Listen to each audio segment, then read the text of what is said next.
மதுரையில் திமுகவுடைய பொதுக்குழு தொடங்கி இருக்கிறது. அந்த காட்சிகளை பார்க்கலாம். இரங்கல் தீர்மானம் டி.கே.எஸ். இளங்கோவன் அவர்கள் வாசிப்பார்.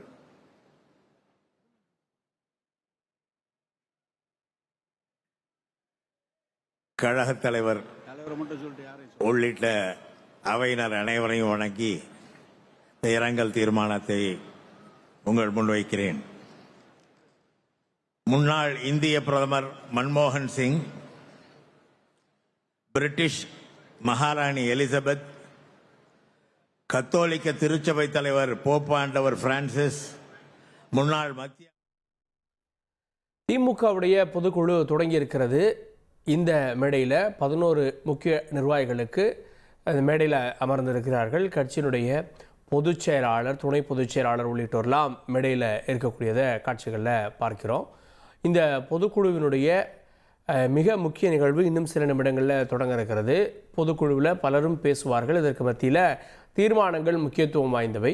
முதல்ல இரங்கல் குறிப்பு வாசிக்கப்படுகிறது. அதன் பிறகு தீர்மானத்திற்குள்ளாக செல்வார்கள். தீர்மானம் அதன் பிறகு இறுதியில் திமுகவுடைய தலைவர் பேச இருக்கிறார். அவருடைய பேச்சு குறிப்பாக தேர்தலை நோக்கிய அரசியல், தேர்தல் நோக்கிய ஆண்டு, அதிமுக பாஜக கூட்டணி உள்ளிட்ட விவகாரம் பற்றியெல்லாம் பேசுவார் அப்படின்னு தெரிகிறது.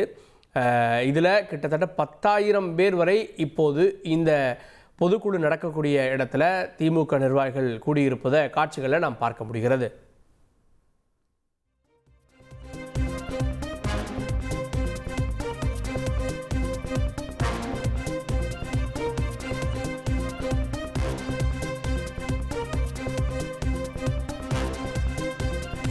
போடுங்க.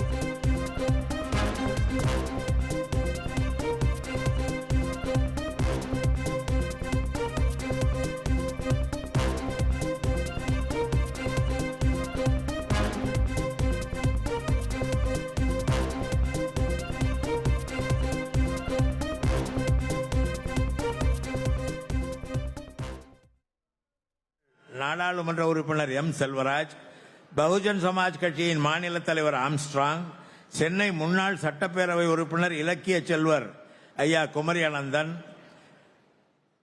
பெரியார் அண்ணா கலைஞருடன் நெருக்கமாக இருந்த பத்திரிகை துறையின் மூத்தவர் ஆமா சாமி, தமிழின தலைவர் கலைஞரால் மனதார பாராட்டப்பட்ட எழுத்தாளர் கவிஞர் இளவேனில், பெரியாரிய சிந்தனையாளர் வே. ஆணைமுத்து, சென்னை அடையாறு புற்றுநோய் மருத்துவமனையின் தலைவர் புகழ்பெற்ற மருத்துவர் டாக்டர் வி. சாந்தா, சென்னை காது மூக்கு தொண்டை மருத்துவத்தில் புகழ்பெற்ற மருத்துவர் காமேஸ்வரன், முத்தமிழறிஞர் தலைவர் கலைஞர் அவர்களின் இளமைக்கால நண்பர் சிடிஎம் என்கிற திமுகவுடைய பொதுக்குழு தொடங்கி இருக்கிறது. கூடுதல் விவரங்களோடு செய்தியாளர் ரமேஷ் இணைகிறார். ரமேஷ், பொதுக்குழு தொடங்கி இருக்கிறது, அடுத்தடுத்த நிகழ்வுகள் என்னென்ன? திமுகவின் பொதுக்குழு கூட்டம் மதுரையில தொடங்கிவிட்டது. பொதுக்குழு கூட்டம் தொடங்கியதுமே முதல்ல இரங்கல் தீர்மானம் வாசிக்கப்பட்டு வருகிறது. திமுகவின் அமைப்பு செயலாளர் R.S. பாரதி முறைப்படி இந்த பொதுக்குழு கூட்டத்தை தொடங்கி வச்சாரு. திமுகவின் செய்தி தொடர்பு குழு தலைவராக இருக்கக்கூடிய டி.கே.எஸ். இளங்கோவன் இப்போது இரங்கல் தீர்மானத்தை வாசிச்சிட்டு இருக்காரு. குறிப்பாக முன்னாள் பிரதமர் மன்மோகன் சிங் மறைவுக்கு இரங்கல் தீர்மானம், போப்பாண்டவர் மறைவுக்கு இரங்கல் தீர்மானம் அப்படின்னு முக்கியமான தலைவர்கள் மறைவுக்கு இரங்கல் தீர்மானம் வாசிக்கப்படும். இந்த இரங்கல் தீர்மானம் முடிந்ததுமே அரசியல் ரீதியான தீர்மானங்கள் இந்த பொதுக்குழுவில் நிறைவேற்றப்படும். மொத்தம் 33 தீர்மானங்கள் இந்த பொதுக்குழுவில் நிறைவேற்றப்பட இருப்பதாக தகவல் வெளியாகி இருக்கிறது. பொதுக்குழு நடக்கக்கூடிய மேடையில திமுக தலைவரும் முதலமைச்சருமான திரு மு.க. ஸ்டாலின் அமர்ந்திருக்கிறார். அதே மாதிரி திமுகவின் பொதுச் செயலாளர் துரைமுருகன், பொருளாளர் T.R. பாலு, திமுகவின் துணை பொதுச் செயலாளர்கள் அதாவது ராசா, திருச்சி சிவா, பெரியசாமி, அந்தியூர் செல்வராஜ் இந்த கூட்டத்தில் அமர்ந்திருப்பதை பார்க்க முடிகிறது. திமுகவின் துணை பொதுச் செயலாளர் கனிமொழி வெளிநாட்டில் இருக்கிறதுனால இந்த பொதுக்குழு கூட்டத்தில் பங்கேற்கல. அதே மாதிரி திமுகவினுடைய நிர்வாகிகளும் இந்த பொதுக்கூட்டத்தில் பங்கேற்றிருக்கிறாங்க. பொதுக்குழு நிர்வாகிகள் 3400 பேர், அணி சார்ந்த நிர்வாகிகள் 4000 பேர், சிறப்பு அழைப்பாளர்கள் அப்படின்னு ஒரு 10,000 பேர் இந்த பொதுக்குழு கூட்டத்தில் அமர்ந்திருக்கிறாங்க. இந்த பொதுக்குழு கூட்டத்தில் அரசியல் ரீதியாக, அதாவது மத்திய அரசை கண்டித்தும் தமிழக அரசை மேற்கொண்டிருக்கக்கூடிய சாதனைகளை வாழ்த்தியும் பல தீர்மானங்கள் நிறைவேற்றப்பட இருக்கிறது. 2026 சட்டமன்ற தேர்தலுக்கான பதவிகளுக்கான களப்பணியாற்றுவது தொடர்பாகவும் இந்த கூட்டத்தில் தீர்மானம் நிறைவேற்றப்பட இருக்கிறது.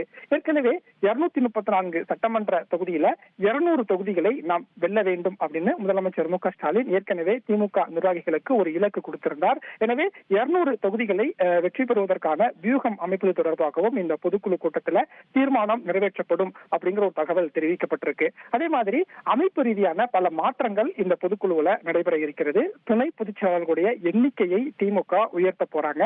அதற்கான தீர்மானமும் அடுத்தடுத்து தீர்மானங்கள் வாசிக்கப்படும் போது நமக்கு அதுக்கான அதிகாரப்பூர்வ தகவல் எல்லாமே தெரிய வரும். இப்படியாக தான் மதுரை மாநகர்ல திமுகவின் பொதுக்குழு கூட்டம் இப்போது தொடங்கியிருக்கிறது.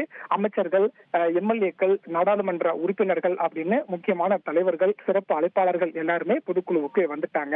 48 ஆண்டுகளுக்கு பிறகு பொதுக்குழு கூட்டம் மதுரையில கூடியிருக்கிறது. முதலமைச்சர் மு க ஸ்டாலின் திமுக தலைவராக பொறுப்பேற்றதற்கு பிறகு முதல் முறையாக சென்னைக்கு வெளியே திமுக பொதுக்குழு கூட்டம் கூடியிருக்கிறது. எனவே பல்வேறு எதிர்பார்ப்புகள், பல்வேறு அரசியல் ரீதியான முக்கியத்துவம் வாய்ந்த ஒரு பொதுக்கூட்டமாகத்தான் இந்த பொதுக்குழு கூட்டம் அப்படிங்கிறது பார்க்கப்படுகிறது. அரசியல் ரீதியாக முக்கியத்துவமான ஒரு கூட்டமாக இந்த பொதுக்குழு கூட்டம் பார்க்கப்படுகிறது. அதற்கு மிக முக்கிய காரணம் தீர்மானங்களாகவும் இருக்கும். தீர்மானங்கள் சில நிமிடங்களில், இன்னும் சில நிமிடங்களில் வர இருக்கிறது. செய்திகளை உடனுக்குடன் தெரிந்து கொள்ள உடனே சப்ஸ்கிரைப் பண்ணுங்க.